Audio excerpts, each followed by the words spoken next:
Eskerrik asko gurekin batera parte hartziarren. Euskararen euskarazen irakurketa irakurriko dut. Durangoko Plateruena kafe antxokiak abenduan ateak itxiko dituela ezagutu berri dugu. Zinez albiste tristea urteotan Plateruenako erabiltzaile izan garenontzat. Baina bereziki albiste kezkagarria euskararentzat eta euskal kulturarentzat. Plateruena ixtearekin euskarak arnasune erreferentziala galduko du eta euskal kulturak azpiegitura oso garrantzitsua. Baina Plateruenaren itxieraren gertaera espezifikotik harago, itxiera hau sakonagoko korronte kezkagarrien adierazle dela uste du EHek. COVID-19 pandemiak areagotu dituen, baina lehenagotik datozen eraldaketa sozial, kultural, teknologiko, ekonomiko eta politiko egiturazkoen adierazle dela uste dugu. Bestelako mundu batera eramaten ari gaituzten eraldaketak.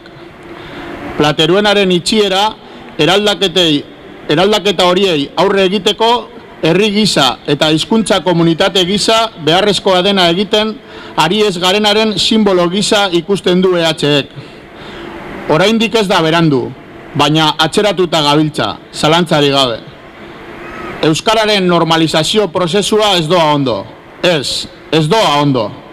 Hamarkada daramagu bide gurutzetik atera nahi eta ezinean. Asko da aurreratutakoa, biztan da. Baina bertan ditugun garai mehatxagarriek dakartzaten erronkei aurre egiteko beste dimentsioko neurriak behar ditu euskarak. Euskararen normalizazioan jauzi kualitatibo eta kuantitatiboa eragingo duten erabakiak hartu behar dira, epe motz batean alba da. Sama guztia herritarren bizkar utzita eta errealitatea desitxuratu nahi duten mezu positiboen lilurara mugatuz gero, euskararenak egin du. Plateruena bezalako arnazguneetan euskarak eutzial izango dio, epe batez behintzat, baina jauzi hori egin ezean, arnazgune horiek euskaldunen erreserbak bilakatuko dira.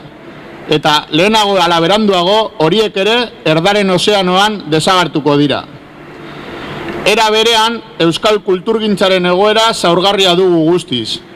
Aurrez kezkagarria zena, pandemiak kinkalarrian utzi du. Euskal kultur sortzaileen eta kultur azpigituren egoera, instituzioen laguntzak uskeriara mugaturik eta limosna kutsuarekin.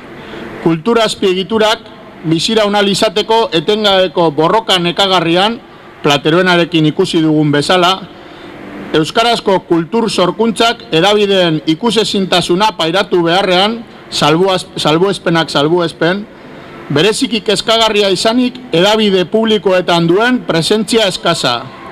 Hori gutxi ez, eta globalizazio uniformizatzailearen enbatak bere aurpegi kulturala ere badu.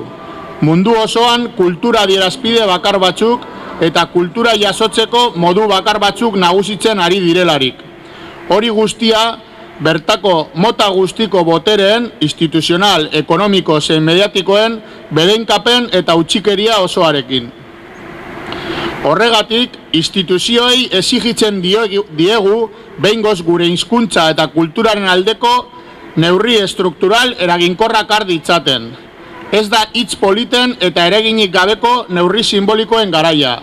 Euskalgintzarekin eta kulturgintzarekin parez pare eseri, diagnostikoa partekatu eta egoerak eskatzen dituen tamainako neurriak adosteko garaia da.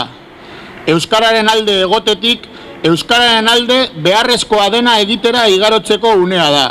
Euskara eta euskarazko kultura erdigunean jartzeko garaia da. Hori lortzeko euskaltzaleok altxatu eta kalera ateratzeko garaia dugu. Instituzioak presionatzeko eta herri eta hizkuntza komunitate gisa galbidera garamatzaten joera linguizida eta uniformizatzaile horiei aurre egiteko. Beste garai batzuetan egin bezala, euskaltzaleok gure euskara eta euskal kulturaren defentsan aktibatzeko garaia dugu. Gora euskararen aldeko borroka! Gora euskarazko kulturgintza!